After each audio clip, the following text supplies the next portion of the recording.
ये दो श्रृंखलाएं, एक डीएनए अणु में दो श्रृंखला है, दो श्रृंखलाएं इस प्रकार से कुंडलित अवस्था में रहता है।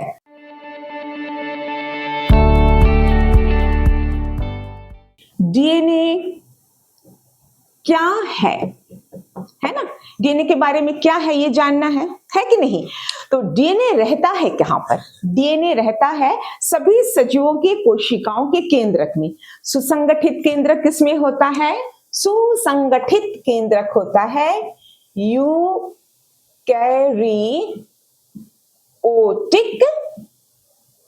यूकैरियोटिक कोशिका में। सुसंगठित केंद्रक माने क्या है बेटा? ये अगर मैं एक जंतु कोशिका का आउटलाइन बनाई हूं, ठीक है, ये है जंतु कोशिका का जो बाहरी झिल्ली है वो, और इसके भीतर इस प्रकार से केंद्रक रहेगा, है ना?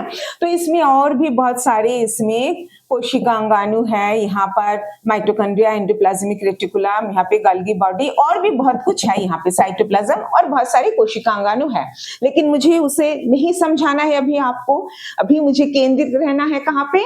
डीएनए को समझाने में, ठीक है? तो यूकैरियोटिक कोशिका में ये जो कोशिका झिल्ली है, कोशिका जो है ये बाहरी झिल्ली है, कोशिका झिल्ली, और भीतर में जो है केंद्रक, केंद्रक जो है इसके भीतर इस प्रकार से क्या रहता है? केंद्रिका है ऐसे, और इस प्रकार से इसके भीतर क्या है? गुणसूत्र है। क्या है बच्चों? गुणसूत्र, यानी कि इसे हम क्या कहते हैं? क्रोमोसोम इंग्लिश में, है ना? इस गुणसूत्र में क्या है? डीएनए है, और डीएनए का एक एक छोटा छोटा हिस्सा होता है जीन, ठीक है? तो यूकैरियोटिक कोशिका में क्यों बताई हूं? क्योंकि यूकैरियोटिक कोशिका में ये जो केंद्रक है जो आपको दिखाई दे रहा है, ये बिल्कुल सुसंगठित होता है, यानी कि केंद्रक के भीतर जो जो पदार्थ है, गुणसूत्र है, केंद्रिका है, केंद्रक द्रव है, वो एक झिल्ली से घिरा हुआ रहता है। ये क्या है? केंद्रक कला या केंद्रक झिल्ली या न्यूक्लियर मेम्ब्रेन।